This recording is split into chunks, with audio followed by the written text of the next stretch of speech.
The most expensive sake in the world was designed to taste like water, and most people think that's a flaw. And you're not really wrong for thinking that, because some sake is intentionally made to be very light and delicate, but other sake can taste very rich and full-bodied and almost creamy. Understanding why that happens completely changes the way you shop for and experience sake.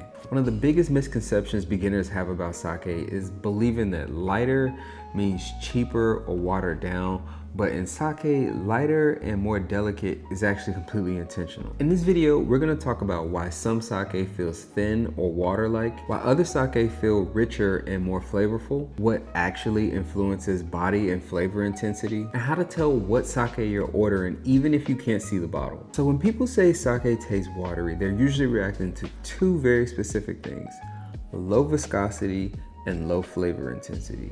So let's dive deeper into those two things. So what is viscosity? Viscosity is basically the texture or weight of a liquid in your mouth. Think about the difference between skim milk, whole milk, and heavy cream. So they all pretty much taste like milk, but that viscosity is what really changes the experiences between the three. Skim milk is the thinnest and it's the wateriest. It's pretty much like all carbs. It's almost no fat in it. And so it tastes the lightest and closest to water on your mouth, but then again, still tastes like milk. Whole milk, on the other hand, has a bit more fat and feels definitely more fuller on the palate than something like skim milk. And you can definitely feel that when you drink it, especially if you try one right after the other. Now, heavy cream obviously is pretty much just all fat, and it feels the heaviest on the palate when you're drinking it. And sake pretty much works the same way. So now that we understand viscosity, you might naturally be wondering, okay, so why does some sake taste very thin? And that's because some sake, especially the ginjos and the daiginjos, are brewed to really emphasize certain characteristics in sake, specifically aroma, cleanliness, and just an elegant, kind of nature overall. These kinds of styles usually have a lighter body, softer rice flavors, so, less umami and just more delicate flavors. So you're generally not gonna get some bold or heavy taste on these. It's really gonna be refined and smooth. That's the name of the game when it comes to daiginjos and ginjos, for the most part. And this is usually where beginners start to get a little confused, because on the nose, these daiginjos and ginjos, they can really, rev up those aromas. And so while you're revving up your nose, your palate is getting ready for what it's assuming is probably gonna be, a big bold amount of flavor. And it just doesn't translate from the nose to the palate that way. You might get some really intense notes of that melon, that pear, banana, or what I sometimes like to call, juicy fruit in a bottle. If you ever had juicy fruit gum, you kind of know or imagine what that smell is. And when you go to put one of these daiginjos or ginjos on the palate, the texture itself might not feel as heavy, as it might not have as much presence as you might have been assuming based on what you were getting on the nose. And this might feel like kind of a fake out or a letdown, like you were expecting this really big, bold sake drinking experience. You thought the flavors are going to be a lot more intense, the body was going to be there, but that's just not the style generally of a daiginjo or a ginjo. It's intentional for the nose to kind of do the heavy lifting sometimes, and the flavors to just be more elegant, subdued, sophisticated. I do want to take this opportunity to bring up a very important note as we're talking about the wateriness of sake, and that is the state of your palate. That is, whatever you've done to your mouth before you're trying to drink a sake or experience a lot of different foods or drinks for that matter, can really change the way a sake is basically expressed when you drink it. Personally, I've made the mistake of eating one of my favorite hot chips. I'm not gonna say it, no endorsements here. I'm a super big sake channel. But I made the mistake of eating one of my favorite hot chips, and even though this was a sake that I had enjoyed a lot of times before, so I knew I liked it already, when I went to drink it after eating the hot chips, it just didn't taste really good. Not even just like the flavor wasn't there, it just had a very weird flavor. And I realized it was because the hot chips were kind of still messing with my mouth, and so I ended up having to like floss my teeth and rinse my mouth out just to be able to go back and enjoy it later. Another example that most people can probably relate to, so if you've ever gotten up and without really thinking much, you just get up and you brush your teeth in the morning, and whether you're on vacation or you're about to go out to work, you go for your glass of orange juice or something as like a little pick-me-up, and you drink orange juice right after you brush your teeth. It is disgusting what that tastes like. I'm kind of getting like a little palate cringe, if you will, just thinking about it. And that's an example because it's not like something is wrong with the orange juice. It's the orange juice you've had, under different circumstances when your mouth, isn't fresh off of teeth brushing, and it tasted good. But because of the state of your palate, that's what made the experience bad. It's the same thing for sake. If you're gonna eat certain foods, especially when you're comparing it to some of these sake that have more delicate flavors already, and then you basically blow up your palate with something super intense, it's gonna make the sake feel very watery and kind of underwhelming by comparison. And some people experience sake in this like very unfavorable way and then end up writing it all off pretty much all together, and if they don't even know the differences, they write off all of sake, not even just ginjos and daiginjos.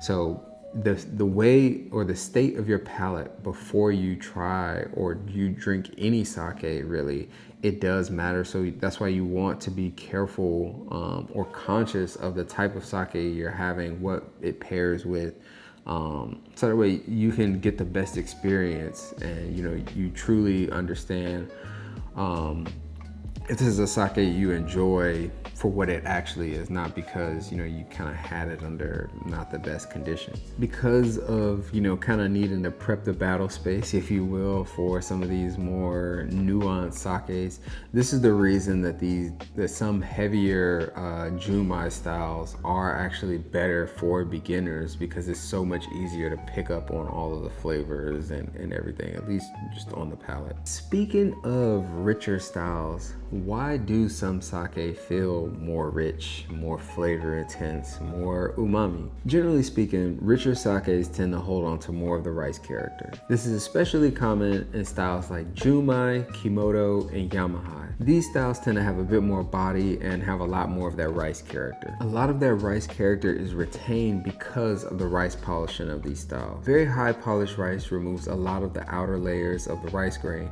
and those outer layers contains the proteins, the fats, and the minerals. Highly polished sake often becomes a lot more delicate, a lot more refined in that kind of clean profile, and the less polished sake, that usually is a bit more rice forward. You get those umami notes, and that's because that outer rice grain has retained a lot more of the fats and proteins, and so that's where you're getting a little bit more body. Now let's talk about the other factor at play when people talk about watery sake, and that's the flavor intensity. Some sake is intentionally subtle. You're supposed to be able to sit back and really kind of mull over all of its nuance, its subtletiness, those aromas, and just try and pick out all the notes that aren't just like over the top and hit you on the head. Richer styles just generally come off a lot more flavor intense, and it's not that the flavors are significantly different, it's just that you don't really have to kind of search them out in some of these richer styles. For those coming from the world of whiskey, think about a light Irish whiskey versus a barrel-proof bourbon. One expression is a bit more soft and delicate, while the other expression can be a bit intense. Sake basically sits across that same, flavor intensity spectrum, if you will. One of the easiest ways to think about sake is through two categories: light versus rich, and sweet versus dry. Typical profiles are light and aromatic, clean and crisp, or rich and savory. Understanding these groupings help sake make a lot more sense. I know this might feel like a shotgun of information, but stick with me, I got you. I'm gonna help you figure it out whether you're looking at the bottle or looking at a menu. You'll know what to do. Speaking of, this is probably the best time to actually introduce these two bottles that have been patiently sitting here for the duration of this video. Speaking of the styles, we have, this bottle has already been on this channel. This is the Hakkaisan Junmai Daiginjo Namagenshu. And this is a bottle I have not even opened yet, but I did get to try it in my local Japanese grocery store. And this is the Blue Stag 7. So these are both closer to the full-bodied profile between light and full body, but this is a Junmai, and so the rice polishing ratio is a bit higher, and this one specifically is 82%. And so with this one, you're gonna get more of the savory umami profile. This one is a Daiginjo specifically. I think they have it on here. It is 45%. So while they're both closer to the full body side, this one, you're gonna get more of the like fruitier, like aromatic side. And this again is more of the savory. So both full body, but this one is, they're different kind of flavor profiles, even though texture wise, they're kind of similar. As I already said, I have not opened this one. This one I have opened, and I've already taken the liberty of pouring it, and I've actually been sipping it between takes, but we'll do our official kanpai right now. So from the Hakkaisan Junmai Daiginjo Namagenshu kanpai.